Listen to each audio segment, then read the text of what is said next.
That's awesome. All right, guys. So it's looking through the glass. I already told you I was gonna butcher it. Oh. But this is what makes us who we are, and this is why we do it. Welcome to Looking Through the Glass, y'all. Apparently, I don't know how to say it. Powers. You got an echo too. Yikes! That's awesome. Yeah, it's either me or her. Mainly her, but I felt it today. I just knew I was gonna butcher it. Yeah. All right, how are you today, Hilary? I'm doing probably better than you two. It seems. I have seizures. She's pregnant, so. Awesome. Fun. Cool. Awesome. So we totally We dived into this prior to recording, and I love it. But one of the things I wanted, because I was reading your story, and you have such an inspirational story. Most people do, like a lot of people do when it comes to the recovery. But you're a childhood actress, Mm-hmm. and a lot of people, I don't think, talk about that. And what comes with that? Yeah, there's a price to pay for notoriety. You think it's for fun and free, but there's a price. Could you enlighten us on some of that? Well, it's funny. Nowadays, I'm just looking and I'm going to compare today to back in the olden days. I'm 63 years old, so I'm a couple minutes old. And, as a kid, there was like 4 channels on the television. We got Sunday night movie. You got to, certain times you got to watch stuff, maybe you got some cartoons. And so as a kid, when I was 5 years old, my mother brought us to Hollywood. I was living in Los Angeles growing up, and my mother wanted fame because my mother too is a narcissist, and I was an extension of who she was. Mm-hmm. And so was all her 7 children. And then the ones that didn't hold her in great light or bring on recognition, she would discard them and hide them because that didn't look good for her. And happened to, out of all the kids, as a child, we went down to Hollywood because she wanted to be famous, but she couldn't because she had all these goddamn kids, as she said. But she found a way to get her needs met. And that's what a narcissist does. They are out to get their needs met. And if you can get, that's their motto of apparatus, they just need their needs met. And so do we. So we're kind of like a perfect fit because I need to be loved and she needs to be loved. So we're like this yin and yang.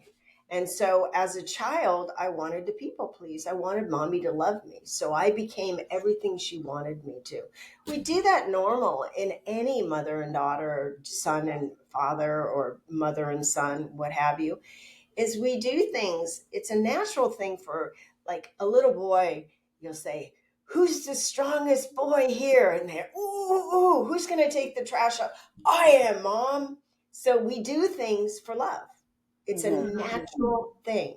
And little girls like, who's the cutest little girl? I am, and sit on her lap. We, unfortunately, we sit on daddy's lap or grandpa's lap. They get a little inappropriate because we just want to be loved. So as a kid, my mother was like, I'm going to make you guys famous. I didn't know it was for her. I just wanted mom to love me. So I did what any kid did as I, was a kid.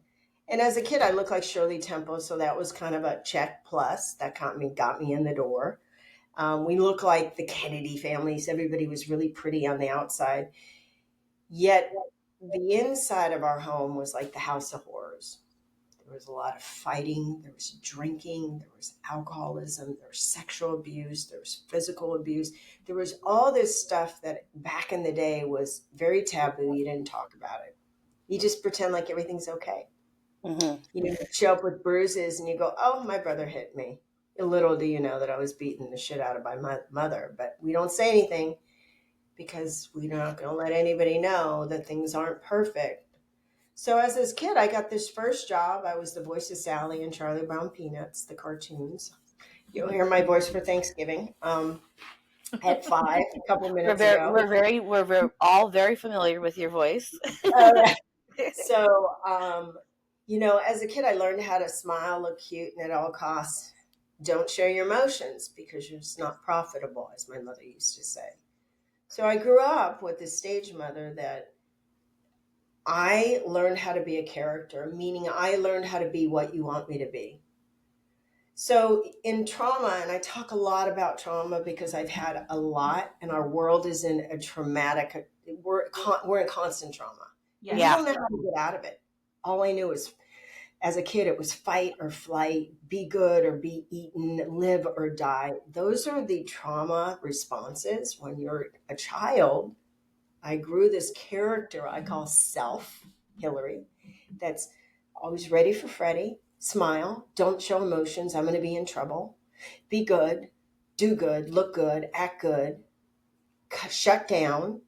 Don't be vulnerable because that's scary. They'll take you, they'll eat you alive. Because I'm in this live or die, the duality, good or bad, black or white, funny, sad, happy, all these. So I'm constantly in this pendulum as a kid. I'm always afraid, am I going to get hit? Am I in trouble? Is mom drunk? Do I have to pour the alcohol out? So I grew up in alcoholism, which I know a lot of us are familiar with. Yeah. Am I going to be in trouble? What did I do now? Oh my God. I learned how to stuff my feelings with food. I would bite my fingernails. I'd be bleeding. I had blisters on my fingers from stress at 6 and 7. But everything's okay. Are you okay? I'm okay. And so I grew up in this world where I didn't want people to notice me because I didn't want people to see what was really going beyond the door. So when kids would say, aren't you on that? Because I did lots of commercials. There was 4 channels. I was like on Kentucky Fried Chicken, Wrigley's Spearmint Gum, Doll Voices, Mattel, just a plethora of commercials. Sounds great when you're on the outside looking in. But the truth is I never saw a penny. My mother spent it all. She was a drug addict. She became a meth addict. Hello. She used to, she ended up, my father and mother, my dad was in West Point. My mother was in Barnard. So they were Menzas and very smart. And dad worked for Lockheed and CIA, but worked with a lot of stuff. That's a whole another rabbit hole. But so we had all these, I had to be the perfect child. And there's 7 of us. And mother and father got a divorce. And then later my mother met a man who was a chemist who learned how to cook speed in 1973. Oh. Yes. Who taught people how to cook speed and make it into that wonderful form, Stella, that you were addicted to. So my mother here is my mother, just Mensa turned drug addict. Now the emotions were crazy. So no matter what I did, her ego was never satisfied being an alcoholic. So no matter how perfect I was, how much money I made, nothing was ever enough. So now I take on another characteristic. I'm not enough. Nothing I do is right. I'm a piece of shit. I hate myself. So now this became my sense of who I am. No matter what I do, it's never enough. I'm not pretty enough, smart enough, thin enough, whatever enough. This is my character I build. This is before I start drinking. Wow. So we talk about in what, if you've been to any kind of trauma therapy or any kind of, there's 3 types of characters you build as when you're in that traumatic environment. You're either a people pleaser, bingo, a loner. I drug myself, I eat myself, I hate myself, I go in, or the controller. So I would vacillate. As a child, I was the perfect people pleaser. I took on that characteristic. So here I'm a people pleaser who's terrified, who's afraid of getting hit, afraid of getting molested, afraid of getting hurt, afraid of getting thrown away, and, I'm being thrown mom to dad, running away from home. I went to 9 high schools. I never graduated. I lived on the streets. I ate out of trash cans. I would dip It's sherms for a living. I lived in a warehouse in Compton when I was 14, 15 years old. I'm running away. I'm getting raped. I'm not talking about it because I don't want anyone to see me different. Mhm. I want to be different. I just want to be normal. But I don't even know what normal is. As we say, normal is what it's on the washing machine. That's it. That's the only place normal exists. Yeah. So here I am on this, I'm a kid. I'm living in this live or die, black or white, good girl, bad girl. I love you, you're a piece of shit, and I don't even know who I am. So I'm living in this trauma and I just need to run. So people pleaser becomes loner. I start disappearing. My mother used to say, Hilary and her famous disappearing acts, because I need to get out. I got to get out of here. All I know is I'm dying inside. I don't know how to get out of inside except run on the outside. Yeah. So I run away from home and then I find that drugs and alcohol, the thing that I said I would never be like my mother because I hated her so much. I hated her as much as I hated God. But I think I hated God more because how can he put me in this home? Mhm. I was basically prostituted. All my money was taken. The money was given to my stepfather to make labs in Hesperia to learn how to cook speed, in the 70s. It was and nobody knew because they looked at me on the outside. They go, oh my God, your life must be wonderful. There's the illusion. So I start living in this lie, this mask. I take on this personality. Who do you want me to be? Oh, you like that? Okay, I'll be her. Do you love me now? Are you my daddy? You What I become mean? the chameleon. Yeah, That's what I call it. yeah, 100%. And I don't even know. Like I don't know I'm doing this. All I know is I'm in the world of survival because I'm in trauma constantly. I'm afraid I'm not going to eat. I'm living. I don't know where I'm going to sleep. Everything is like, I can feel it in my body when I talk about it, Mhm. but I've learned how to do things and I work with, I coach people and I do a lot of speaking engagements where I help you stabilize yourself because we keep thinking I got to go to a therapist, I got to get a drug, I got to get out, I got to go to a treatment center. You have everything within you to stabilize yourself. Yes. Yes. We 100% agree with that. Mhm. God is within. I am of God, so I got to have something. You have to have God in you. You can only be Hello. made of the Creator by the Creator. So I got to tap into inside, not the outside. But we live in a world where everything's outside of us. Get the Yeah. job, get the car, get the new breasts, the lips, the this, the this, Gotta and look then I'll like be okay. that. And then I'll be okay. So, anyways, by the time I found drugs and alcohol, I no longer in trauma. I found something that was going to kill these feelings. When people say I got loaded, I felt like, not me. I didn't feel anything. That's what I was searching for, something that made me not, because I don't have tools to deal with life on life's terms. I'm Mhm. I'm terrified all the time. And then I find drugs and alcohol. It didn't give me ease and comfort. It gave me nothing. It made me not feel. And that's what I wanted. That was the only way I knew how to stabilize was check out. And from there, it goes on and on. I can give you a drunk log, but that's not going to do you any good. I'll talk about how I ended up coming to my Jesus moment. Um, and it wasn't I'm black that I'm white or I'm white that I'm black. It was a succession where I live in the gray zone now. I'm always going to have the trauma triggers. Yeah. Mhm. It's my responsibility to take 100% responsibility for everything going on in my life so I can have some responsibility and take credit for the good things that start happening. Because I spent so long trying to get my job, my money, then I'll be okay. And it's never enough because I too have the disease of alcoholism. It centers in my mind. It's not in the glass. It's not in the drug. And so when I was about 21 years old, I had already moved 60 times. I was living on the streets. I dropped out of high school, been to 9 high schools.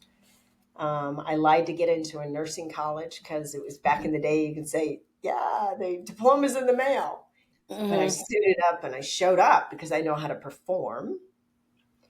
And I did really well in school, and they didn't even doubt that I didn't have a high school diploma. So I went ahead and I thought I should be a nurse, an LVN, so I could save the world. Because if I did that to you, guess what?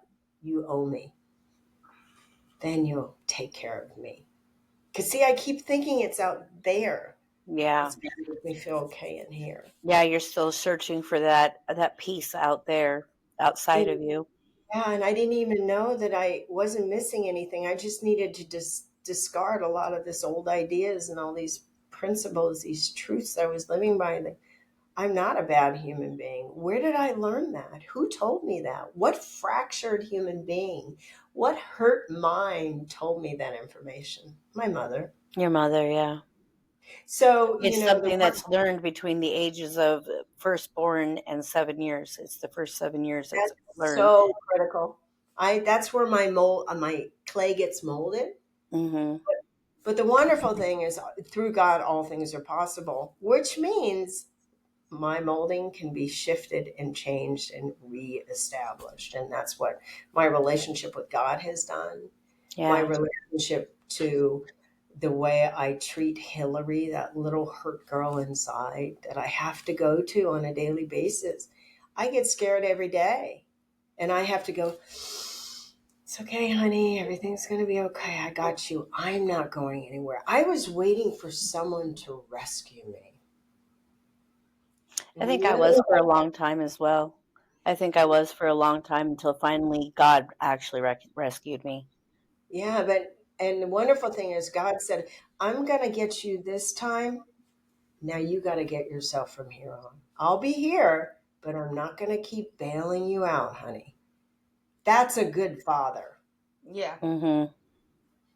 I wanted to, we all, I mean, girls do it today. They want to find the guy that's going to give them everything. And then what? And then what? And then what? And then what? Right? You know? And it's like, I want to get that job. I want this, everything on the outside, but the outside can't feed the inside. It's like saying, I need car paint for my, nutritional value. Like, whoa, wait, hello, that don't work, girl. Yeah, you You can know, keep polishing the outside, but if you don't change that oil, your engine's gonna blow. I always I say to the girls I work with, I'm like, first of all, let's get this established. I'm a Cadillac. I'm never, ever, ever going to be a Porsche. So I need to take care of my Cadillac. Hmm. Hmm. And I need the oil, and I need the gas, and I need to fix the tires, and I need to fix the alternator and the spark plugs constantly. But see, we live in a world where we think, if I become an Instagrammer, I'm going to be I'm going to be a Porsche. No, baby, you're still going to be a Cadillac. You're a Cadillac that's an Instagrammer now. Exactly. That's it. And you're not going to become a Porsche. Sorry, newsflash. Yeah. So I ended up getting, I was 21 years old. I was living in Venice, and I was working for a doctor's office, selling drugs, overdosing all the time. And because nothing is ever satisfied, like I It's just just don't want never it, enough. never enough. And I finally went It to a goes back grandma. to the you were never enough. Yeah. So I went ahead and I had a grand mal seizure when I was 21 years old on a fire escape in Venice. And I said, if there's a God, please stop this. And they stopped. I'd love to say, and then I found God, but it didn't happen that way because I kept thinking, oh, well, I just got away with that. I got lucky. Hmm. Lucky has a name, God. Bingo. So I went ahead and that was the beginning of my recovery. I ended up getting sober at 21. I had, at this point, like I said, I left home at 14. I'd lived in the streets. I had sold myself. I had, here I am, this icon, and my life had just gone like this because I thought that was my luck. I'm supposed to be like this. Oh, well, I guess I'm not good enough. And I didn't believe in God because I thought, if God loved me, why would he put me in a family like this and use me and throw me away? So, here I am playing God asking God, what did you do wrong? Like, who the hell am I, Until I started accepting that maybe some of my weaknesses were my greatest assets. Mm-hmm.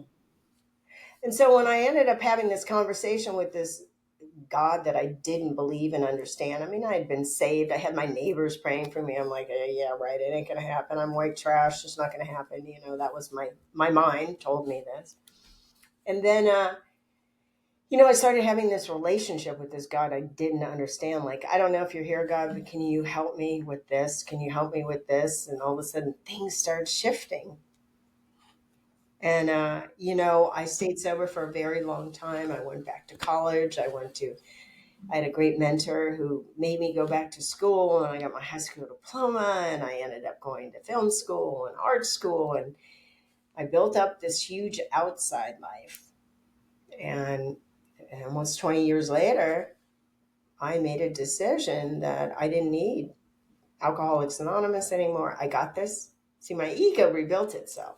Mm-hmm. And, like I said, my ego's never satisfied. I wasn't happy. I'm traveling the world. I'm doing all this stuff on the outside. I thought, okay, why am I not happy? I had thought I had this relationship with God, but I was just having a conversation with somebody barking at orders or my Christmas list and my, oh, if I didn't get that, I guess God doesn't love me. So I was making the agreements with this contract with God that, hello, isn't he the boss? But I think I'm the boss. And So you went so from people pleaser to controller. people pleaser to loner. That's when I started getting high and running away. Yeah, to controller. To controller. And I'm wondering why my relationships aren't working out. Nobody loves me. I can't keep my guys around. If I don't like them, I So you cheat on just them. kept adapting to the adapting in the trauma state is what you kept doing. Totally. Not Yeah. even doing it. Going, Yeah. this guy's going to be different. This Yeah, job. everybody does it. I gotta say I did it quite often too, and I can't say that I I still don't fully don't, Oh no, I'm always because I'm a Cadillac. I'm not a still Porsche. Baby. That's what I mean. I'm a Cadillac. I got to get a little tune up occasionally here, and I do that in the day I'm in. Like, I don't leave my bed until I say the Our Father really slow, so I understand what I'm saying and what I'm asking for. And I put the armor of God on just because I don't know what I'm up against in this world today. on a daily basis. You have no idea. especially when you're out there doing things that you're being called to do. Oh yeah, I'm like, bring it. I got a big God. So as big as your life is, you got to have a God bigger. Mm-hmm. And I didn't know that. I thought that I needed to get big on the outside, and then I would feel good on the inside.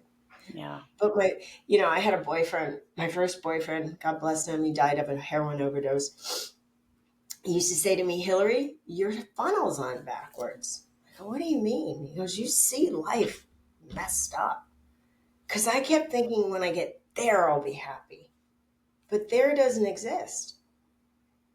Because it's the bouncing ball thing. I keep bouncing. Every time I grab that ball, it bounces further. Yeah. Because I'm constantly looking for it to make me feel okay in here. Mm-hmm. So finally, I'm this in November 25th, I will have 24 years again. 24, not again. It's the first time I've ever had 24, but we have 24 years. And, I had that aha moment where I had one more time. How did this happen? I thought I was different. But see, I'm the same person that walked into my AA meeting. That's why I got to keep treating that same person. Mm-hmm. And so It's I a started. lifelong thing. Yeah, I'm only treated in the day I'm in the moment I'm in. And I don't treat it with Hilary. I got to treat it with a power greater than Hilary. Yes. I got to go to God. God is my source. I'm not my source. I'm an outcome of the source. Yes, I love that. Yeah. So I ended up, having this moment where a friend of mine said, gosh, Hilary, you're dying from the inside out, aren't you? And I thought, I am. I have this huge career. work on movies. I'm doing all this stuff. I'm a model and I do stuff. I work all the time and I'm not satisfied. What happened? I thought when you get stuff, you're supposed to feel good. I thought getting was about living, but today I know giving is about living. The more I Yeah. give, the more I get filled from the inside. Yes.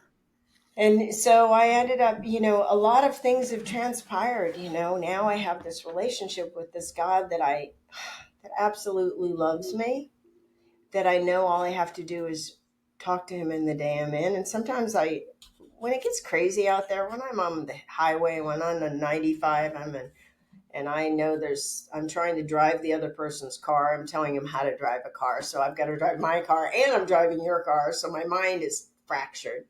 And I got to go to God right there and say, God, please help me be here right now.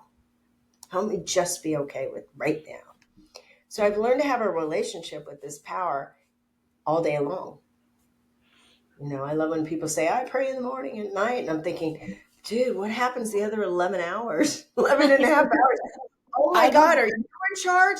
Hell no. Let me know when you're on the highway because I'm going to be off. I do the same thing because I am literally, as I'm sitting here doing doing recordings, there's a little monk back there praying all Oh, the time, all the time, for me to stay right here, right now, where I'm at, be present, show up, and do what God has called me to do, not what I've called me to do, because this is not what I called me to do.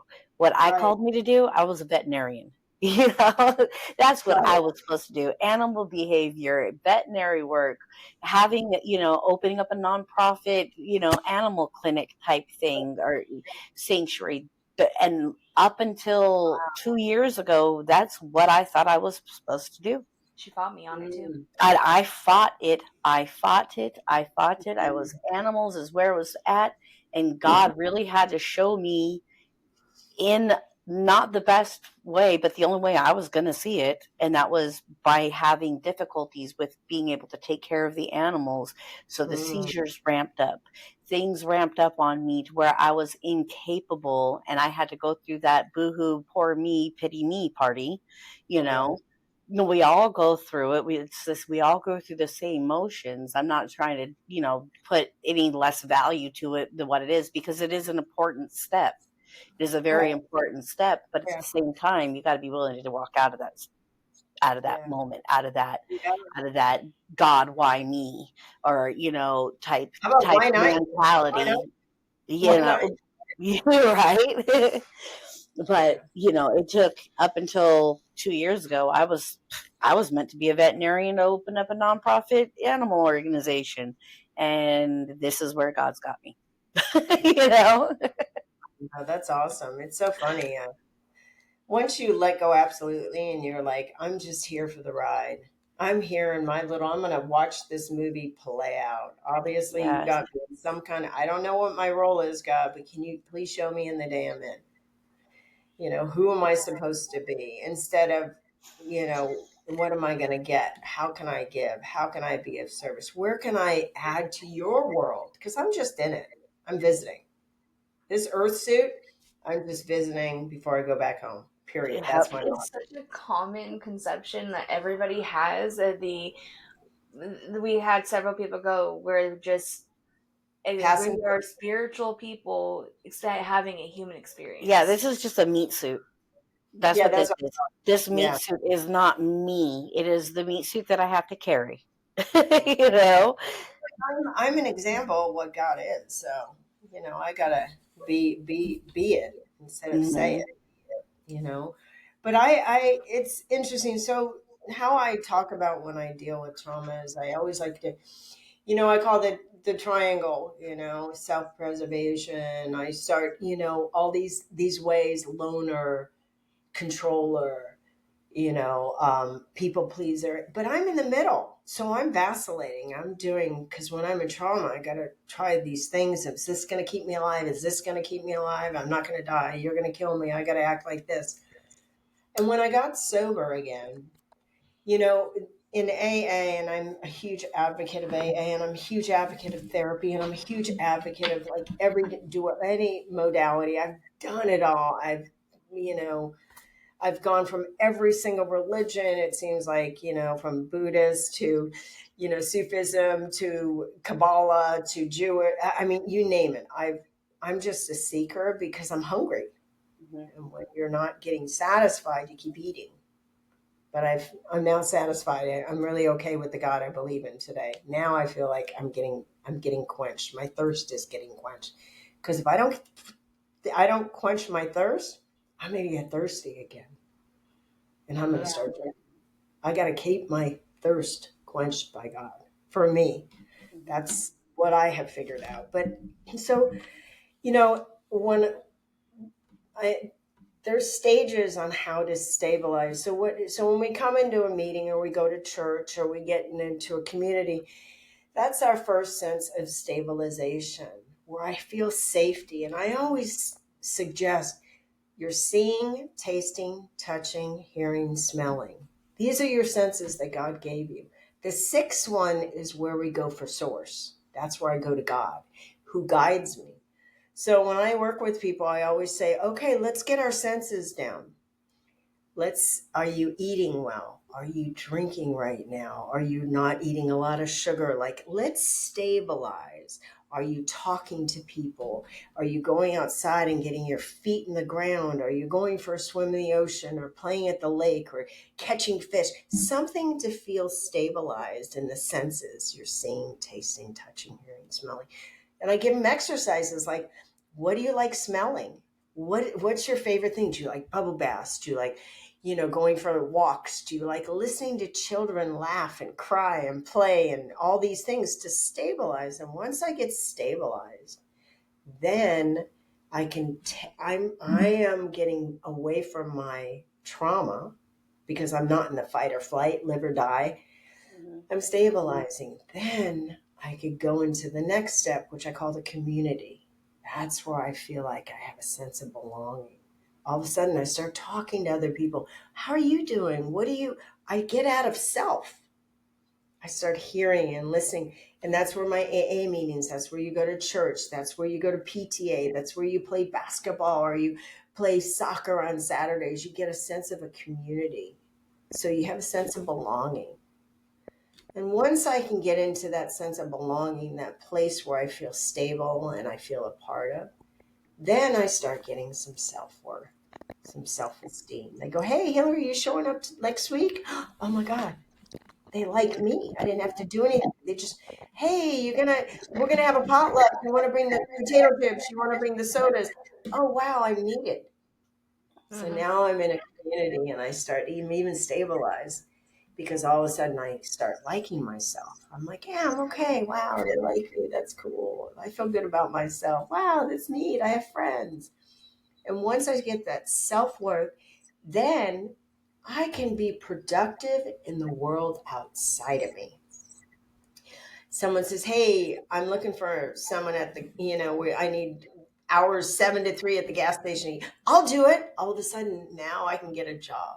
I can start showing up and I can get productive. And I feel like, and that's where my esteem, I start being productive. I get work. I go to school. Someone says, why don't you take one Self-sufficient. class? Yeah, through my own contributions. All of a sudden, I'm doing stuff.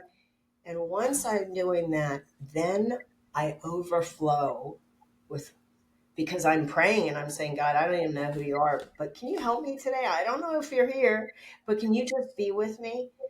And then by that place, I'm able to give to the community. Then I can be of service. And when I'm in that triangle of stabilizing, self-worth, production, safety, then I'm contained and I'm safe. That's all I want. I want to feel safe in here. And so, I call it my elevator music. I know you have it. I know you both have it. It's that all of a sudden you're in the elevator and you're like, hey, that song's been playing all the time. I heard it again. Yep. My elevator music is, I'm not enough. You'll never get anywhere. You're a loser. No one will ever love you. You're not smart. You're an idiot. That's my elevator uses. That's what I heard as a kid. Mm-hmm. Now, how do I calm that elevator music away? I have to go, oh God, there it is again. That's that talking again. Could you please quiet my mind and protect me from those thoughts that are hurting me, God? Can you please help me? So I go to God in the moment I'm in. And I do things like, as a kid, it was like you do something wrong and your mother, you get it, right? Oh my God, here you go again. You made another mess. So it's like, bam, bam, bam. Those are those moments when I do something wrong or I make a mistake or I'm typing something and it's like, fuck, you're such an idiot. There's my elevator music. What do I do with that? I need to Reprogram. That's when I say, oh, honey, I got to go to my little girl. That's the first self I created through my life environment. I have to go to her and say, oh, it's okay, honey. You just made a mistake. You're not a mistake. It's okay. Oopsie. I do a lot of that. Oopsie, I made a mess. Oopsie, I didn't file my taxes. Oopsie, I forgot to pay my rent. Oopsie. Yeah. Right? I need to be responsible for that little girl. Otherwise, I'm going, are you my daddy? Are you my job? Is that my food going to fix me? Is the man going to fix me? Is the money going to fix me? Is the no. It's I get to fix me. God's in me. He'll give me all the strength I need. So I do things like it's okay. Oh, you're feeling a lot of anxiety today. Just take a breath, honey. So I go back to stabilizing. Smell something good, seeing, tasting. Maybe I need some water. Maybe I need some fruit instead of eating that Milky Way. Like little stuff like that. Yeah. Because I'm a recovering bulimic too. I was 20 years throwing up too, like nothing. Wow. So I'm like, you name it, smoking, drinking, men, shopping. It didn't matter. I kept trying to fill that hole. Tried everything to fill that void. Yeah. But it's the, when we say the God is within you, God's going to give you strength to learn how to reparent. I call that my stepmom inside of me, or I call my foster mother. Because when I went to this foster home, went to juvenile hall and I went to a foster home. I had to leave because the dad was having sex with the daughter and he wanted to have sex with me. I was like, not this time. I ran away from home from there. But my foster mom was so kind to me and she didn't know me. That's the source I tap into. Because if I reparent, I didn't have a good mom. I don't want that parent. My stepmom, not really.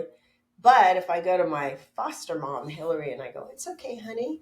What's the matter? You tired? Oh, you should get a nap. That's how I got to talk to Hilary. Like, maybe you're just tired. I love in the hungry, angry, lonely, tired. They're all like kindergarten stuff because we're trying to stabilize ourselves. There's something that I heard this saying. I don't know where I heard it from, but it's we become the adult that we needed when we were children. We try to. We don't become. It's work. Because I got to work. And it's so hard to change when you really, really, really want to change. But then we're trying to get someone to change who doesn't even want to change. Oh, yeah. Yeah, it's like pushing a boulder up the hill. Like, it's hard for me when I want to change. I got to go to a power greater than me to help me, to give me strength, because I don't have the power.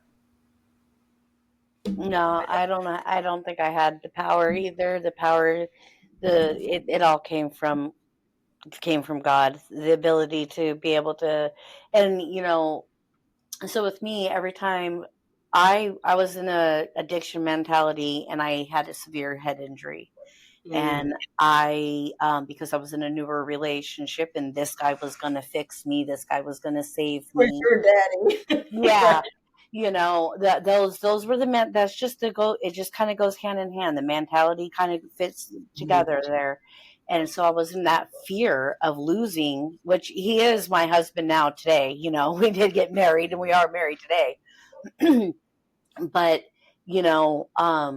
I was so afraid of losing losing him that I started using meth again to cover up the symptoms of my head injury. And in that source, I became very physically addicted. Every time I tried quitting, I would go into seizures, and the seizures would continue to get worse until they would almost kill me. And I would try and try so many times, but I just wasn't there. And then there was something that happened. I had that conversation with God, and God kind of pushed me in a certain way. And then right after that, I was able to quit, and I didn't have those seizures. I didn't have, and now I'm 3 months without seizure medication. Oh, nice. Good for Yeah. you. That's big, Yeah. man. I mean, I'm still going through withdrawal symptoms and stuff like that, but you know what? Oh, well, this is the last time I've got to do it, Yeah. and You're I, like, oh well, that's the reparenting. Like, oh, I don't want to do homework. Oh well, you got to do it anyway. yeah. And I just kind of look at it right now. I'm like, I see my light at the end of the tunnel, and it's not the freight train this time. Yeah, It yeah. really isn't the freight train this time. It's actual healing, you Right. know. And so there was a kind of a little miracle coming to Jesus moment with me as well, and it's very, very odd. And I'm not going to put it. I'm not, I was given a gift. I was given a second chance, is what I feel. Unmerited grace is unmerited. Yeah. Yeah, Uh-huh. yeah, grace is unmerited, and you kind of have to give yourself that grace, the grace that God gives you. You have to give yourself that. And for me, that for me is one of the hardest things for me to do, because I was never given that grace growing up. Mm-hmm. Mm-hmm. Yeah, of course. And But I the was thing, always taught to give yourself that grace as weakness. yeah, well, that's an old idea we have to let go. Mhm. I had to look at my old ideas, like, good girls only get, you're never enough. Like, where did I learn this stuff? They're not mine. So it's that, when we take that inventory, we discard, we discover, and we got to get rid of it. It's not mine. I Mhm. no longer, it's funny, you're either you my daddy or I'm Captain Save-A-Ho. I'm going to fix and try to keep care of everybody. How can I'll make you okay and then you'll make me okay. But there's always a payoff. I don't do it for fun and for free because I'm thinking my addict is like, okay, if I do that, you're going to do that for me and you're going to do that for me. And you have to like hit bottom, meaning I got to clear. It's like if I'm going to build a house on rock, as we talk about it biblically, or sand, I'm constantly building stuff on sand. I'm going to make it this, and then I'm going to do this, and then I'm going to do this. And it's like, I got to completely hit bottom, meaning my ego. My ego, because I have recuperative power. I think I got a job. I got this. Here I am. All of a sudden, I'm standing taller. It's like I gotta level up. And that's why the community is so good to say, hey, you're broken? Yeah, me too. I go to God too. Awesome. We're leveled up. Yeah. If I think I'm better than or less than, I'm back in my trauma. Mhm. It's like, okay, yeah, it's like when you kept hitting bottom on all these things. You're like, okay, fine. I'll be of service, God. Got it. Got it. Got it. Okay, now I have a foundation. There's my foundation. God's my foundation. That's strong as a rock. Yes. So I have a question for your daughter. Like, Uh-oh. stir it up. So tell me, pretend mom's not here. Oh, I can say Yeah, anything in front that's of her. I call her out, so. So what do you think? What do you feel like you took on from your mother? So there's actually quite a few things that I'm still uncovering. I'm 28 years old, and I have been going through my own recoveries and everything. And the inner narcissist is something that I have picked up on. The definitely. pleasing of everybody else around me. I need to make sure that my house is spotless when my grandmother comes into town. I have to Hmm. make sure, or before anybody comes over, I have to make sure that I have a perfect image. I to make sure that because I don't want anybody talking bad about me or looking Hmm. down upon me. I criticize myself quite often. I'm still like this morning. I'm not gonna lie. I cried in my vehicle on my way over to my mom's house because I was beating myself up, and trying not to cry now. um, sorry, No, this pregnancy is emotions. good. No, it's okay. No, you're just feeling. Go ahead. I thank you for revealing yourself. You know, when we reveal our stuff, we take the power out of it. I say it's like a terrarium. You know, remember those terrariums? You keep that lid on and it keeps growing and growing. But when you expose it for what it is, it's like your mind is talking to you with authority. It's like, you know what? My mind's telling me I'm not enough today, God. Can you help me with those thoughts? Can you help me, God? Please quiet my mind. Those are my prayers. Yeah, and you know, I have a hard time expressing myself. Mm. I bottle up, and I'll bottle up until I hit a point of shutting down or exploding. It's one or the other, and I end up exploding on people who don't deserve it, or I'll just shut down and I shut myself away from everybody. I don't want to talk about it. I don't want to. You go to the loner. The loner. Yeah, I go into the loner. We very much, I took on the chameleon as well. That's why I was able to recognize it. All three, I would bounce as well, depending on who I was around and what I needed to do to fulfill their needs. And I very much passed it down to my daughter. Yeah, Especially the hard talk, you know, and I'm not innocent from saying those things to her either, you know. Well, we take on our kids. I mean, I had that narcissistic alcoholic mom. I was like, I'm never going to be like her. She's a crazy bitch, and all of a sudden I'm like, oh, here I am. Hello. But, as a kid, I copy, I emulate for love. Like I will become just like you, and then you'll love me because I'm like you, Mom. Mm-hmm. yeah, And it's testing, getting out of that paradigm and knowing that she's going to love you if you're not like her. yes, Because then you get to be like you. And that's the reason she had That's you. even more special. and you know, it took us a long time to get to that point. Because there was a lot of times where I was like, I have to be a certain way to be loved, and that admitted, and but because I was, then this is something we always talk about. I was too sensitive. I was always in my emotions. I recognized my emotions, and my emotions would be quieted. And Which I gotta say, you know, for the parents that do that out there, that's actually the opposite. You want your kids to understand and recognize their emotions. That's healthy. Do not tell them not to recognize them. Well, you think of it, emote, it's moving. They need to move through you. Emotions means emote. They Mm-hmm. need, yeah, But and sorry, but not the to interrupt feelings, you. and our feelings are, but the one thing is, feelings are not facts. I can't let my emotions drive me. I can allow them to be in the room. They can't own the room. exactly. And you know, I had to learn how to and I think that's why I was so quiet and not speaking out on everything and with everything that I faced, because I was 13, 14 years old seeking out the love and attention that Mm-hmm. I absolutely craved and desired. Mm-hmm. And that turned into an addiction for me.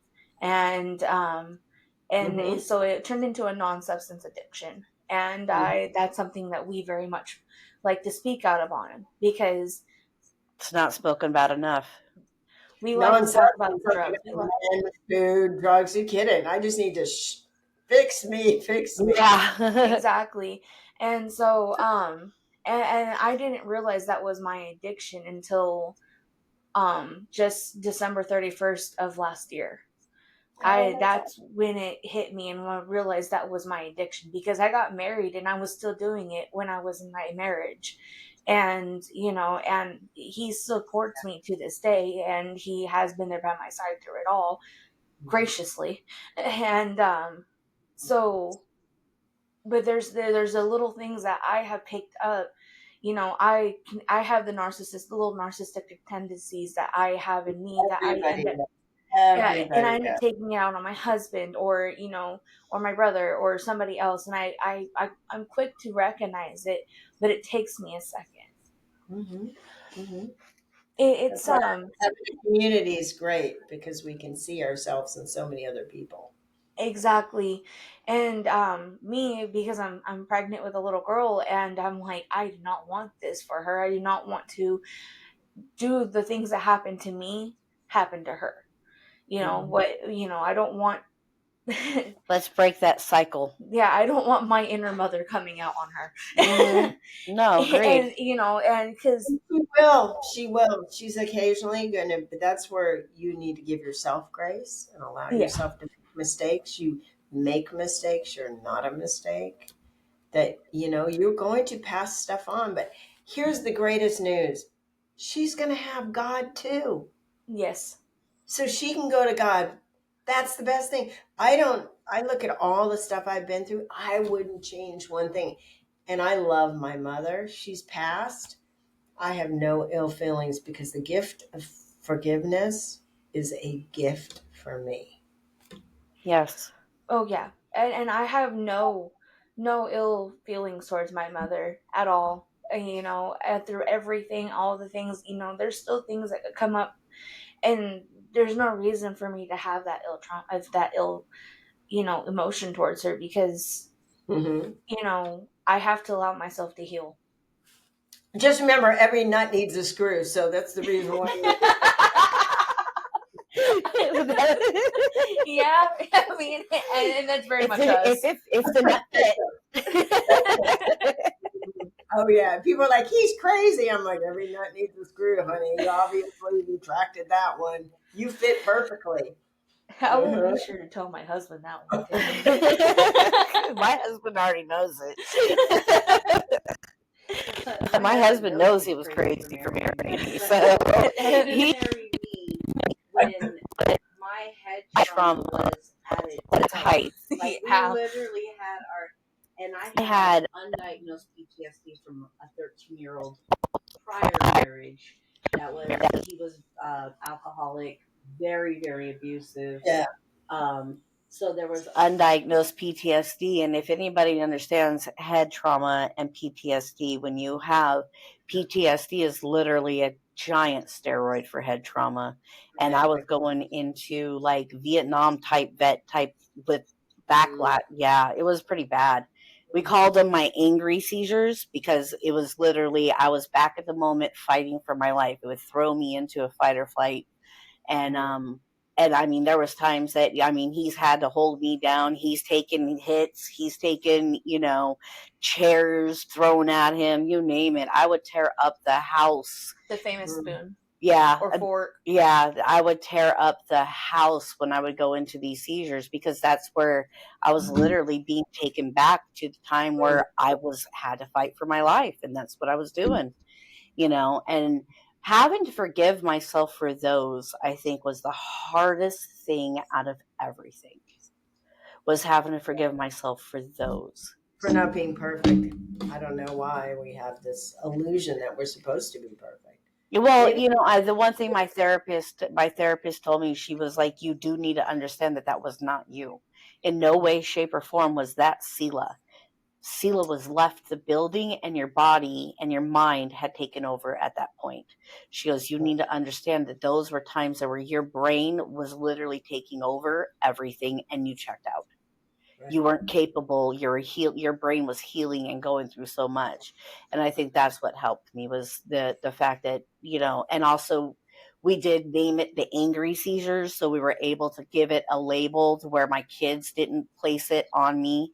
So that helped a lot. Cause like my youngest is 13, and this happened 10 years ago. So it was for a large portion of his life. I still go into them nowhere near as bad as I'm clearing out the PTSD and all that. I don't go into them nowhere near as bad. But also, I think that's with the healing of the brain injury as well, is kind of helping each other all out.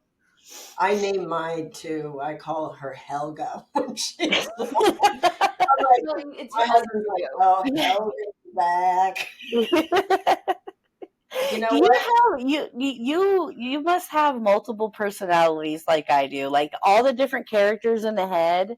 We all do. The world does. We all play. We all wear masks, different Yeah, faces. You know, it's learning how to be the same all the time. Like I'm practicing. I'm just being me. Sometimes I vacillate from I'm large and in charge to I can't do anything, and I just gotta when I'm in guilt and shame, I'm stuck. yeah, Because guilt is I've done something wrong. Shame is I am something wrong. But once I just start being in acceptance of like, oopsie, there I go again. Helga's back. Oh wow. Any timer's kicking in anytime I. Forget everything. hmm, I just got to make friends with that because when I get into the judgment of it, what resists persists.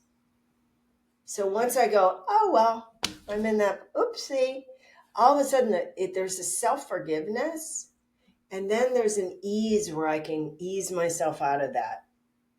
But when I'm like this and I got to be perfect, I'm stuck. Think of my body. Think of you think of how you feel physically. That's when the stabilizing. Am I breathing? Am I eating right? Am I not having sugar? And maybe I need to take a nap. Maybe I need to sit outside and feel the breeze on my face. That's when everything stabilizes. Then I can become back into the world, community. Then I feel good. Then I can help somebody. Then I can get a job. But you've got to stabilize. And that's where I have control over my life to hmm, stabilize myself. From there, you just flow into the next indicated step. And it's like, wow, okay. Wow. I just went through a ringer and then I'm okay with it. Does that make sense?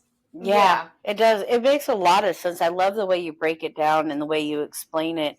So Um, simple. It's so that kindergarten. triangle, the way you explain that triangle, because that's exactly where you need to be, is in that, because I got to be in the I middle. didn't I got do to be in. NA, I didn't do AA, I did God.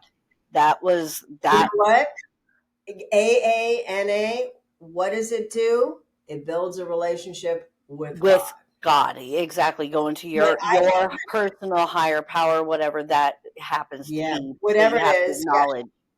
right. But I can't for myself, if I think I'm recovered, then I think I'm no longer.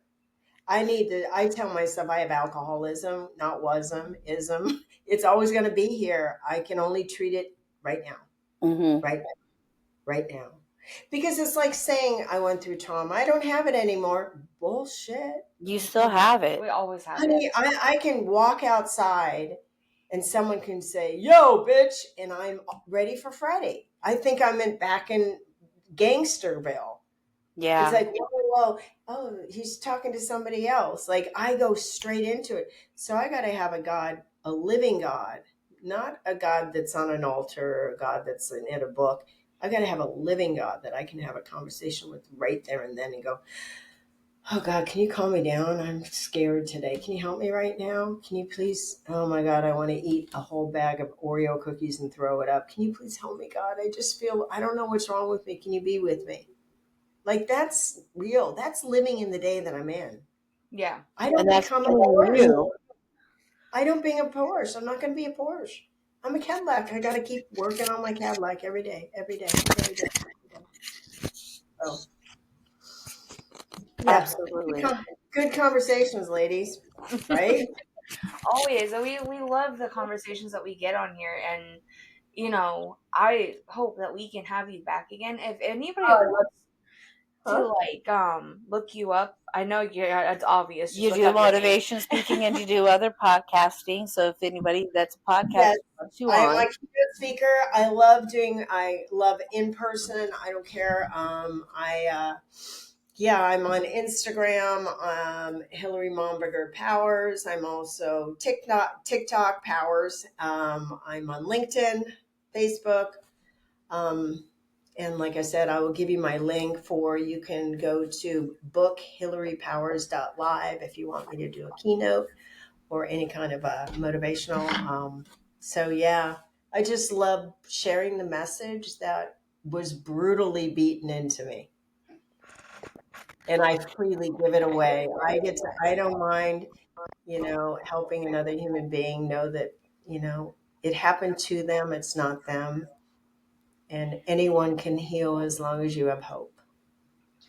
Yeah, I think hope is the hope. The hope is what kept me throughout Mhm. all of it.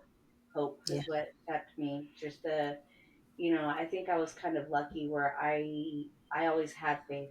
Even when I was very young, I was able to keep faith pretty well. And, I think I was very lucky in that department. Mhm. Yeah.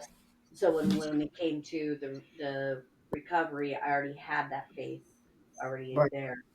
And then Right. building The relationship, I think, is kind of what's difficult at the beginning of recovery. Mhm. But It's everybody, it's never done. I don't clean my house only once. yeah, good point. Yeah. Honestly, your story is very inspirational, and your point of view is, I really enjoy it because you focus on that we're constantly recovering. We're living every day. We have to constantly keep going through it because of the triggers. And I don't think a lot of people talk about dealing with the triggers and how you have to constantly deal with them because they never go away. Oh well. Oh well. Yeah, there's the oh well. Oh It's well. life. It just goes, you Oh know. well. Oopsie. Oh well. It's my turn in the barrel. Sometimes I say, "Oh well, it's my turn in the barrel." Oopsie. Thank you So, so much for Yes, coming on. thank you I so much for coming on. This was a great conversation, and I think that our viewers can get a lot from, and a lot of people can gain a lot from how you explained everything, and how you break it down, and how you are just you. You got to be you. yeah. And Bye bye. Love you. and how I always end this every single time is to let our listeners know that if they need to speak out, they need a safe place to speak their story, talk about their recovery, any kind of recovery. We cover all bases. You can always email us at one to look in THRU through 34theglass@gmail.com. And you can also find us on TikTok, the same exact looking through the glass, the THRU. And you can also find us on Facebook. It is spelt the correct way. And once again, everybody, thank you for listening. Thank you for um, joining us. And once again, I hope everybody gets through it every day.